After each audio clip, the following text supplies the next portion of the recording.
ఇష్టం వచ్చినట్టు అరే బక్క జడ్చన్ నువ్వంటే నాకు ఇష్టం అన్న ప్రేమతోనే తిడతాను నీ తమ్ముడు లెక్క బుద్ధి ఉండాలి ఇంకా నీకంటే ఎక్కువ బూతులు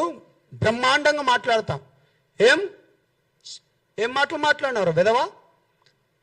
చెక్కగాడు లేకపోతే బుద్ధి ఉందా తొక్కుతా అంటావు అరే ఇది ప్రజాస్వామ్యం రా భయ్ నీకెట్లా మాట్లాడాలి రాజకీయ పార్టీలు ఏ విధంగా పోటీ చేయాలో రాజ్యాంగం మాకు కూడా కల్పించింది ఆ హక్కు మాకు కూడా కల్పించింది కాబట్టి విశ్లేషణ పేరుతోని నేను చివరిగా మాట్లాడే ముందన్నా మోదీ గారు భారతదేశానికి అత్యున్నత 2వ ప్లేస్లో ఉన్నది అమిత్ షా గారు ఒక రాష్ట్రానికి ఉప ముఖ్యమంత్రిగా ఉన్న పవన్ కళ్యాణ్ గారు ఒక మంత్రివర్యులు ముగ్గురు మాట్లాడుతున్నట నాకు సోర్స్ వచ్చిందట ఇప్పుడు పవన్ కళ్యాణ్ గారిని అట అమిత్ షా గారు క్లాస్ తీసుకున్నారు లేకపోతే జగన్ గారి గురించి ఇది మాట్లాడిండ్రు అని చెప్పడం వేరు మాట్లాడేసిండ్రు అని చెప్పడం వేరు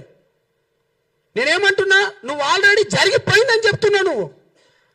పెట్టాలిగా నువ్వు ప్రొఫెసర్ నాగేశ్వరరావు రిటైర్డ్ కాబట్టి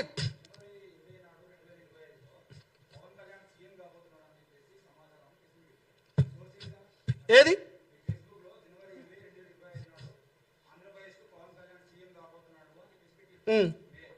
అవును బీజేపీ ప్రభుత్వంలో ఉన్నప్పుడు నాకు కొంతమంది చెప్పినన్నా ఒక్క నిమిషం నేను అదే చెప్తున్నానా ఒక్క నిమిషం మీరే 100 అడగండి 100కు 100 చెప్తా